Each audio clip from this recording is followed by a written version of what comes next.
Anxiety is a word that's thrown around a lot. But today we're diving deep into why anxiety feels so pervasive and why it can sneak up on us when we least expect it. If you've ever found yourself spiraling into a worst case scenario, you're not alone. Let's unpack this together. Hi, my name is Tanya, and I'm a licensed psychotherapist, certified EMDR therapist, and EMDR consultant. I make informational videos on YouTube on topics related to mental health, self-care, and well-being. So, if that's something you're interested in, please subscribe and follow my channel. Why is anxiety so insidious?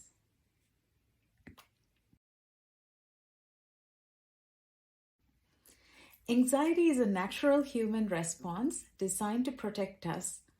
It's there to alert us to danger. But here's the catch. Our brains can't always tell the difference between real danger and imagined danger. Anxiety tricks us into believing that the worst case scenario is not only possible, but likely. Take this for example. You're worried about losing your job. That thought snowballs. What if I can't pay my bills? What if I lose my house?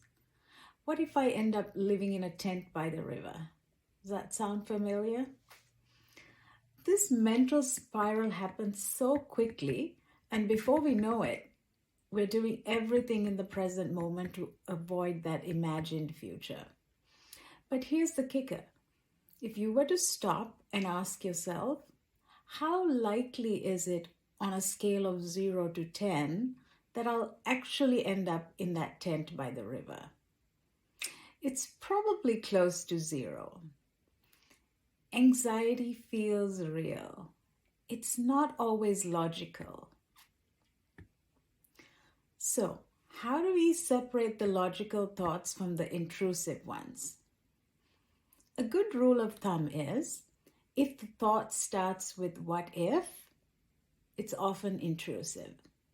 So let me give you an example.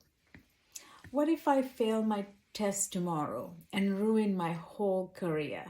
Now that's an intrusive thought.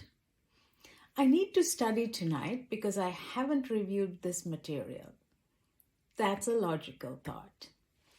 Another helpful tip is, if something is true for everyone, it's a fact. If it's not true for everyone, it's likely a belief. For instance, the sun rises in the east, and that's a fact because it's true for everyone. If I don't respond to this email right away, people will think I'm lazy. That is a belief because not everyone feels that way. Beliefs can be tricky because they feel true in the moment. And when they're negative or distorted, they're a major source of anxiety. How beliefs create anxiety? Beliefs are powerful because they shape how we see the world and ourselves.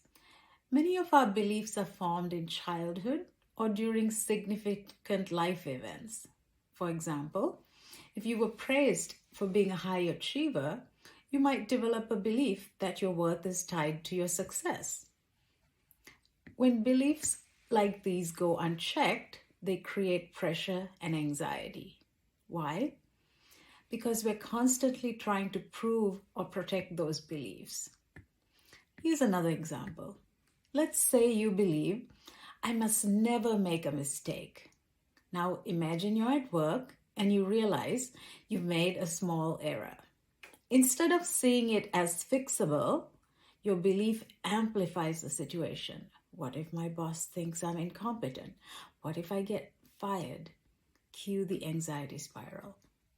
So how do we break this cycle? What can we do about this? The first step is awareness. Start paying attention to your thoughts and beliefs.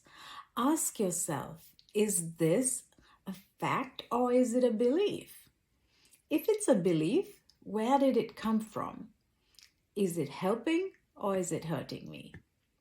How likely is this worst case scenario, really? When we challenge our beliefs and thoughts, we take the power away from our anxiety. And remember, intrusive thoughts are just that, thoughts. They're not facts and they don't define you. So here's the takeaway from all this. Anxiety thrives in the unknown and the imagined. But when we break it down, it loses its grip. Start by recognizing the difference between logical and intrusive thoughts. Then challenge your beliefs, especially the ones that don't serve you. You have more control over your mind than you think. Anxiety might feel insidious, but with awareness and practice, you can quiet the noise and take back your peace. Thanks for watching. If you found this helpful, don't forget to like, comment, and subscribe for more insights on mental health and well-being. See you in the next video.